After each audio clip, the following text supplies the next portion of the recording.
Idriss Seck bu nekkee candidat ñu ni Ousmane Sonko du nekk candidat. protocole de Rebeuss Samuel Sarr taxaw fii ne ko sàcc nga. tu es un grand voleur sàcc nga 74 milliards yi Ablaye Wade ñëpp a ko dégg. Ablaye Wade déglu li ma la wax le 25 février 2007. ñu réélire ko 1er mars mu taxaw ci télévision lu mu fa waxul amul sàcc na sama xaalis Ablaye Wade da ko wax 41 milliards dépôt yóbbu am na fu mu ko yóbbu ci États-Unis yóbbu na nangam béréb sàngam yóbbu na Pays-Bas sax bëgg na faa dugal ñu lànk.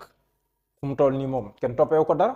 amul dara lu gàkkal ay mbiram. xam nga bala ñu laa topp dañ lay yàtte. waaw dafa noonu. waaw xaalis ba c'est un lieu sûr.